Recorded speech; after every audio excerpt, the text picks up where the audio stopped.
Welcome to our channel, $1 Million Made Easy. On this channel, we love to create spreadsheets just showing people where they might be in the future. We've got dozens of spreadsheets that we use on this channel. I've made over 600 videos just running people's numbers, pointing out different principles. And I'm reading a fascinating book right now that just really helps me understand why in the world am I even doing what I'm doing.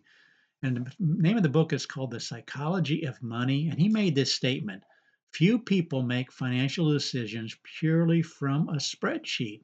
And yet that's what I do. I create spreadsheets and I go, okay, why did I do what I did in the past? And then I ran this into this yellow statement right here. People's lifetime investment decisions are heavily anchored to the experiences those investors had in their own generation, especially experiences early in their adult life. Let me explain what's going on here. Back in the 1973, the 50 years ago, 1973, 74, we had two down years in a row, down 14 and down 26. Folks, that had a big impact on me. Again, it was early in my life, and I said, man, I don't think I want to be in the stock market. I'm just going to stick it in CDs and savings accounts and see where I might be. I started running some numbers just recently just to show you and to show myself too what would have happened if I would have done things differently. If I hadn't been so affected by this right here, I actually would have maybe looked at a spreadsheet. But anyway, the job that I was in, I wasn't in it in 1974, but the average wage for the job I had for my life's career was making 13,343 in 1974. 50 years later, it was up to 65,000. So that was the growth from there to there.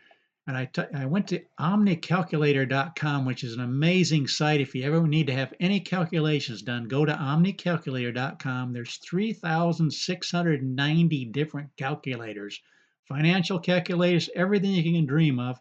And this one figures out the compound annual growth rate from one year or from one time to another, and the compound annual growth rate going from 13,343 to 65,000 is a 3.22% growth rate, which kind of fits in with what the inflation rate's been, uh, give or take a percentage point or something in the last 50 years. So it's average 3.22% to go from this number to this number.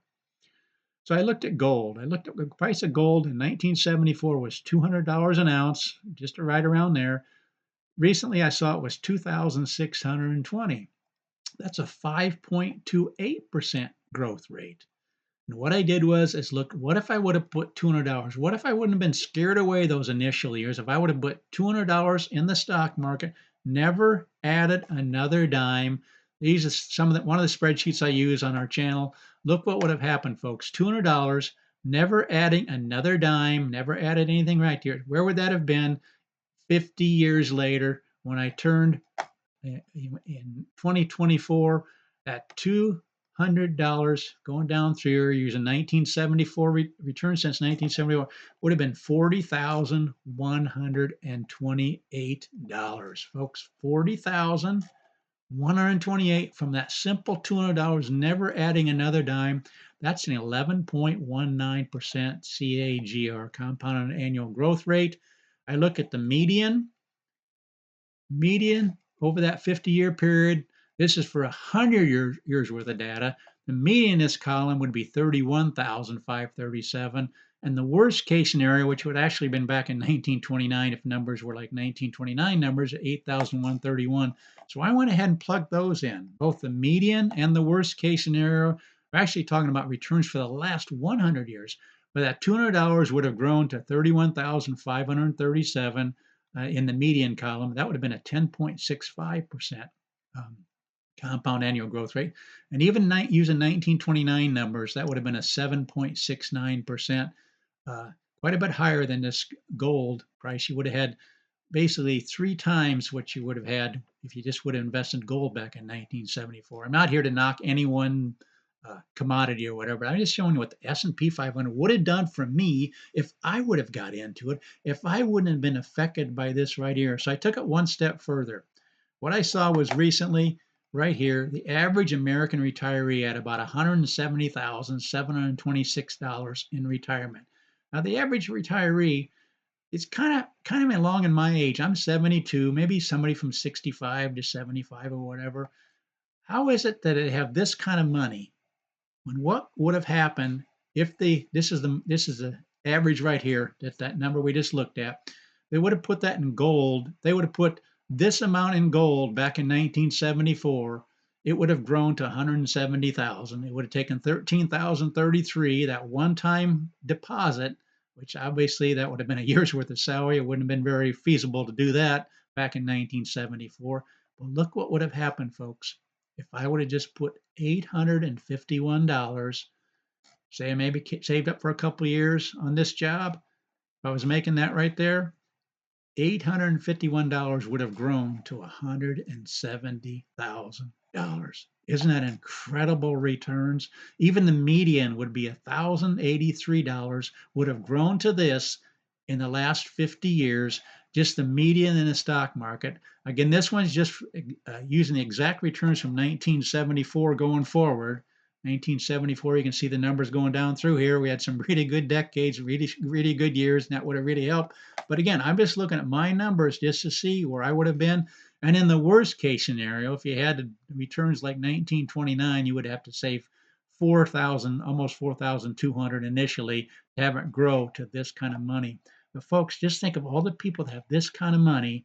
If they knew that they could put in back in 1974, if they could have put in this kind of money, they would have that amount. Just think if they put in maybe $200 a month, had this month, and then just kept not $200 a month, $200 one time.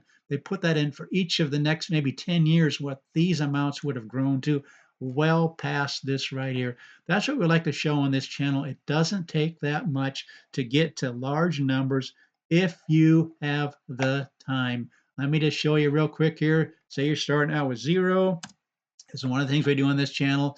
And say you're 25 years old and you have 40 years and you can save, let's not say 200 a month. Let's save $50 a month. It'd be $600 a year.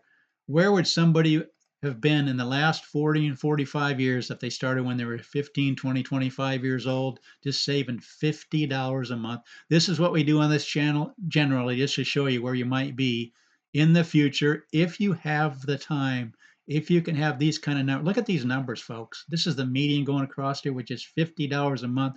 You can get started at a really young age, at age 40, 45, excuse me, have 40 or 45, 50 years until you retire. These are the kind of numbers you have. If you just have the returns we've had in the last 100 years, this is just a median. But this is kind of what we do on this channel. But this one really struck home for me because I realized how heavily that initial experiences when I was young affected my whole idea of being in the stock market. And I didn't get in until later in life. If I would have just seen these numbers ahead of time. Spreadsheets are valuable, but I also got to take into account experiences. But that's what we do on this channel. We run numbers for people. We use the actual historical returns, the S&P 500, and we simply project what similar returns might do for you in the future. It's just going to come up with a possible range of what may happen. Please consider subscribing to this channel. We run all kinds of different scenarios. We run numbers for people. Like I said, we've got over 600 videos you can watch just running people's numbers, pointing out different principles that can help you in your investing career. Please share this channel, comment, like the videos, and thanks so much for watching.